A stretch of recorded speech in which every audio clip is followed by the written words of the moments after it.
रजत कंसल से नवल जी मेरा एक पॉडकास्ट हुआ था, इंटरव्यू हुआ था। उन्होंने कुछ मसले उठाए थे और मसले भी बड़े गंभीर थे। उन्होंने कहा कि जिस तरीके से हमारे समाज का जो हक है, चाहे विधानसभा की सीट है, चाहे फिर ग्राम लेवल पर सरपंचों की सीट हैं, जो लोग हमारी ये मुद्दे हैं, कहीं ना कहीं अब टारगेट, ये बंदा निशाने पे होगा, अब टारगेट पे होगा। अच्छा।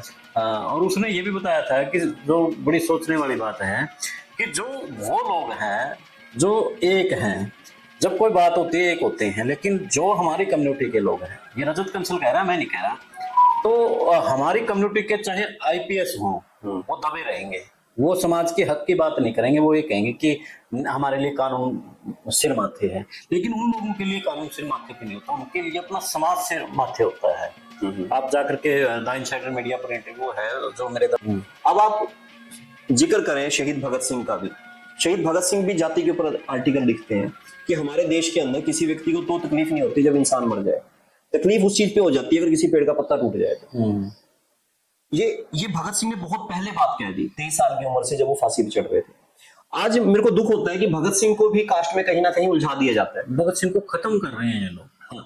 जिस तरीके से महापुरुषों को जातियों ने अपना अडॉप्ट कर लिया है, उसके बाद उन महापुरुषों को वहीं तक सीमित कर दिया है, खासतौर पर भगत सिंह। एक शिवपंत नाम का लड़का है, अभी मुझे नाम ध्यान नहीं है पूरा, वो फेसबुक के ऊपर लिखता है कि वहां पर भगत सिंह की प्रतिमा लगनी चाहिए।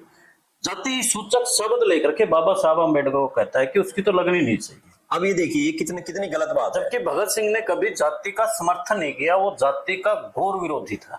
ओम प्रकाश वाल्मीकि हुए हैं जिन्होंने जूठन किताब लिखी है, एक सूर्यभान हुए उन्होंने लिखी है, तो उनके जब साहित्य हम पढ़ते हैं, जब किताबें पढ़ते हैं, और मेरे को लगता है कि जो हम लोग ये बात करते हैं कई लोग की अपने इसमें कि आरक्षण खत्म हो जाना चाहिए, शायद उन्होंने वो किताबें नहीं पढ़ी। अगर वो किताबें पढ़ेंगे या लगातार जो अखबार में खबरें आ रही हैं जो छप जाती हैं, जिनको कोई छापना भी नहीं चाहता, फिर वो जबरदस्ती छप जाती है, भी अगर उनको पढ़ेंगे तो उनको पता लग जाएगा कि जो जाति की जो मानसिकता है, जो धर्म की जो मानसिकता है, सदियों की गुलामी है, वो कोई पिछले 10 साल में 5 साल में नहीं पनपी। आप उनको एक क्षण में कैसे खत्म कर देंगे? वो आइए जो ऑफिसर बना है, एमएलए एमपी बना है, तो अभी बना होगा नवल जी। एक और है, जब हम बैठते हैं ना, सबसे पहले जिज्ञासा यही होती है कि ये किस जाति का है। नहीं, ये जिज्ञासा नहीं होती कि ये बंदा कितना पढ़ा लिखा है, कितना क्या कुछ इसके सिस्टम है।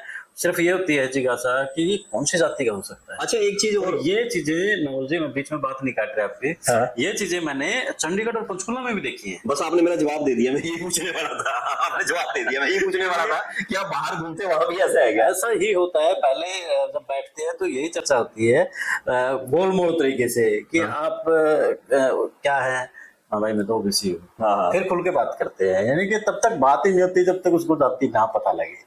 जो ये सरनेम का ये है कि प्रिविलेज है, जो प्रिविलेज है कि एक पहले से बन के आई, ये आपको किसी धन से नहीं मिलेगा, किसी जमीन से नहीं मिलेगा। बिल्कुल।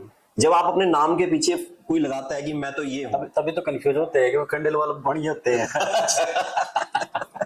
नहीं, मैं ऐसे बता रहा हूं। तो ये जो है, ये अपने आप में एक ऐसी पूंजी है जो, जैसे कहते हैं ना कि माँ के पेट से आप शरीर के अंग भी लेके निकल रहे हो, मगर उसके साथ आप अपनी कास्ट भी लेके निकल रहे हो। नवल जी, हम फिर से मेन पॉइंट के ऊपर आते हैं। जिस तरीके से 2024 के चुनाव में एक किसान और किसान के साथ में एक जागरूक कौम, जिसे मैं रविदास समाज कहूंगा, तो वो दोनों एक थी और बीजेपी के नाक में दम कर रखा था।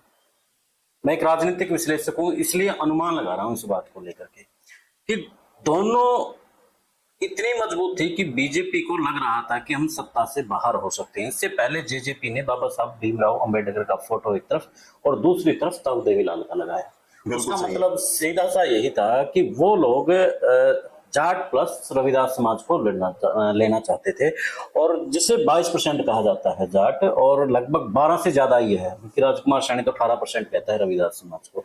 वो एक बड़ी ताकत और उनमें एकता भी है, वो एक उससे निकलते हैं। बीजेपी तो आप मान के चलिए कि जैसे बहुजन समाज पार्टी आई, अगर आप काशीराम को सुनेंगे तो भाषण में कहते हैं कि हमारा लक्ष्य पहले कांग्रेस को समाप्त करना था, फिर हम उभरते और फिर हम बीजेपी को देखते, पर इस बीच हमने कांग्रेस को खत्म किया तो बीजेपी उभर गई। काशीराम के एक भाषण में इसका जिक्र है पूरा का पूरा।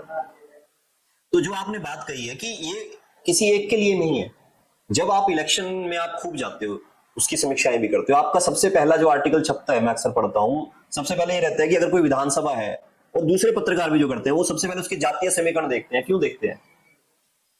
क्यों देखते हैं? क्योंकि वो एक प्रकार का पैरामीटर है। उन्होंने पैरामीटर बना दिया जबरदस्ती लोगों के बीच में। ऐसा नहीं है, सभी एक ही जात के लोग ना तो अच्छे होते हैं ना ही बुरे होते हैं। अगर जैसे मैंने सर छोटू राम का आपको उदाहरण दिया, उन्होंने एक कैटेगरी बनाई कि एक किसान है और एक मजदूर है।